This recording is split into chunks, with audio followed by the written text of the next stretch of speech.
The snow fell in thick, silent waves that night, covering the narrow downtown street in a blanket of icy solitude. Ethan Hayes sat inside the frosted cafe, his coffee untouched and long gone cold. The lights dimmed one by one, chairs flipped upside down on tables, signaling the end of the night. Outside, winter howled along the deserted avenues.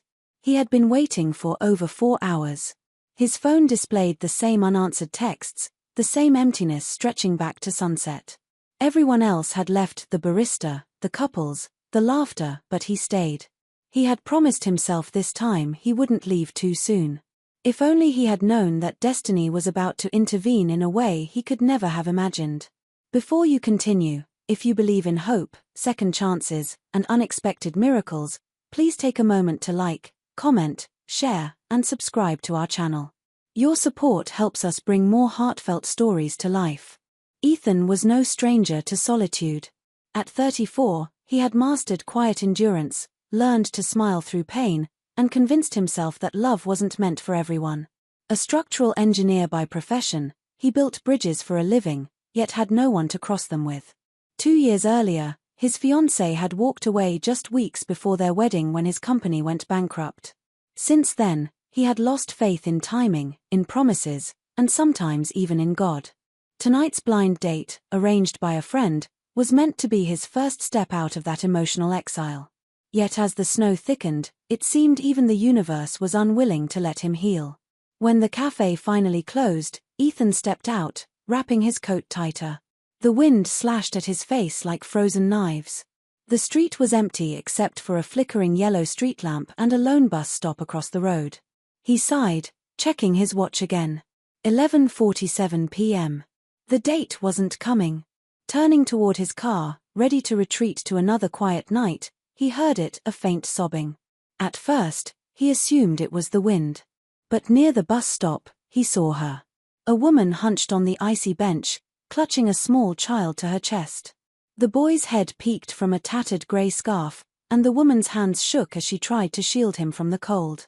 Ethan froze, unsure if it was real. Instinct soon propelled him forward. Crunching through the snow, he approached, and the scene became painfully clear. The woman's coat was thin, her shoes soaked. Her skin was pale, lips trembling. She looked no older than 30, utterly exhausted. She lifted her gaze as he reached her, eyes wary yet quietly strong. The child, no older than 6, slept against her shoulder despite the biting cold. Her story unfolded slowly, teeth chattering. She was Mia Turner, the boy was Liam. Earlier, she had gone downtown to collect her overdue paycheck from the diner she worked at, only to find it closed early due to the storm. With no bus running and her phone dead, she waited, hoping for a late ride. Hours passed, the temperature dropping further, and she had no cab fare to reach her distant apartment. Ethan didn't hesitate. He offered her a ride, but she refused at first, too proud and cautious to accept help from a stranger. He understood pride. He had carried it himself, pretending all was fine when it wasn't. He removed his coat and draped it over her shoulders. Seeing the sincerity in his eyes, her defenses softened. They reached his car, warmth enveloping them. Liam murmured, "Mommy, it's warm now." That one innocent sentence pierced Ethan's heart. It wasn't only the cold they had been fighting, it was life itself. Driving through empty streets, Ethan listened to her fragmented story. Once a teacher's assistant, she married young. Her husband left soon after Liam's birth.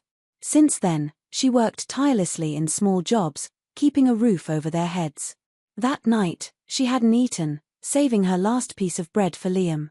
Ethan saw a woman battered by life but refusing to surrender. Reaching her neighborhood, he noticed its decay, cracked walls, flickering lights, oppressive silence. She thanked him, attempting to return his coat, but he refused. Handing her his card, he whispered that if she ever needed help finding better work, to call him. She smiled faintly. "I don't want pity." "It's not pity," he said softly. "It's humanity." That night, Ethan couldn't sleep, thinking of the way she held her son, her whispered thank you. Something in her had settled deep in his heart, pure, undeniable, true. The next morning, he found himself driving back to the cafe, unsure why.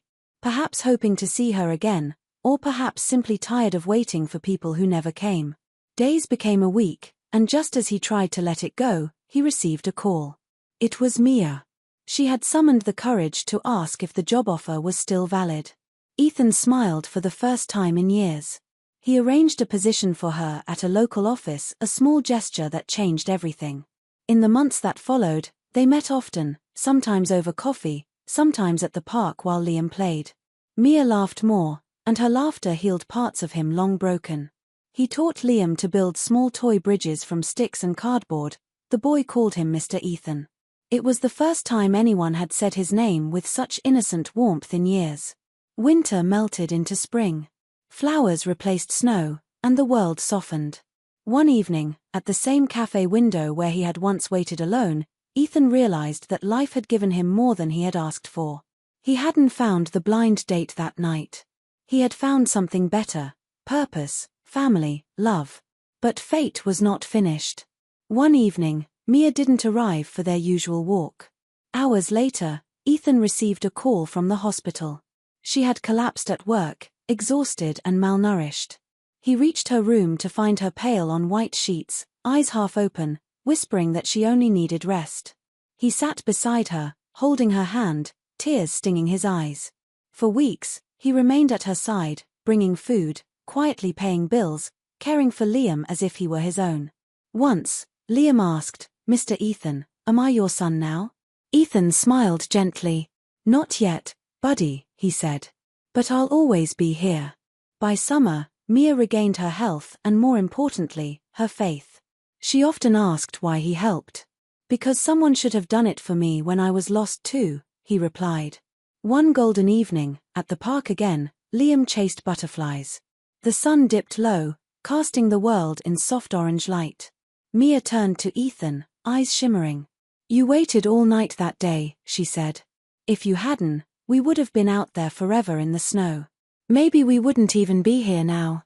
Ethan smiled quietly. "I think I was waiting for you, Mia. Not a date." That night, as city lights flickered outside, Mia leaned her head on his shoulder. For the first time in years, Ethan realized home wasn't a place. It was a person. If this story touched your heart, please like, comment, share, and subscribe. Sometimes love doesn't arrive on schedule, it finds us in the coldest moments, through the smallest acts of kindness. Tell us in the comments, do you believe destiny hides in these quiet moments? Ethan did.